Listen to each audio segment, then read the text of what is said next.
We recovered incomplete documentation from the final years of HushFest, active between 1999 and 2003. This material was originally indexed under the Das Leise Kollektiv field program. We are releasing this compilation only after stabilizing what remains.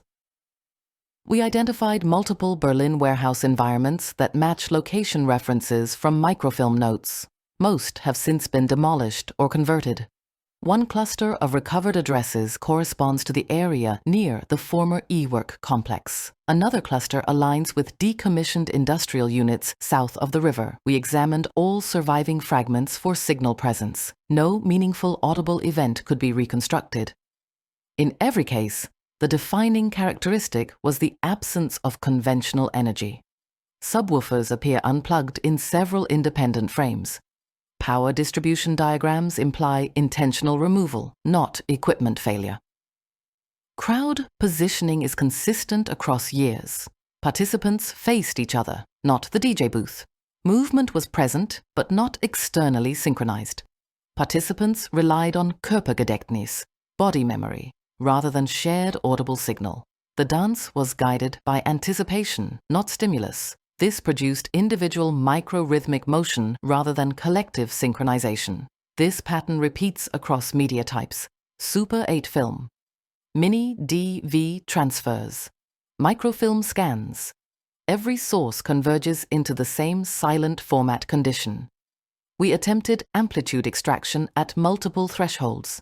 The waveform does not register above noise floor. We found no residual harmonics after denoising. This verifies Sub-Audible Techno was not simply quiet, it was structurally non-emitted. We compared witness recollections recorded during secondary interviews in 2004. Several individuals stated the beat was still experienced internally. They described Vorahnung, anticipatory sensing, without external event. They reported entrainment without feedback. This aligns with von Hertz's theoretical framing. We do not define HushFest as a myth or rumor.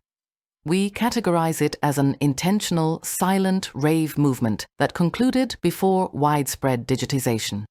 Its historical invisibility was partially caused by the lack of acoustic artifact. Loss conditions inside this archive are normal. Frames are missing. Reels are cut. Sections were misfiled or refiled. We do not assume system error. We accept this as structural consequence of non-sound practice. We do not reconstruct what was not recorded. We present only what remains. The materials you are seeing have been stabilized only to the point where they no longer deteriorate during playback. We deliberately avoided speculative interpolation. We avoided generative filling. We avoided synthetic correction. HushFest ended when volume returned to Berlin. Not through decision, but through entropy. Culture shifted back toward density, and this practice disappeared. What survived from 1999 to 2003 demonstrates that the absence was the method, not a defect, not a failure, not an accident. Sub-Audible Techno did not require external output. It used the internal system. The beat was not transmitted, it was recalled. This is the final position our archive supports. We will continue restoration work on remaining fragments that have not yet been stabilized. End of tape.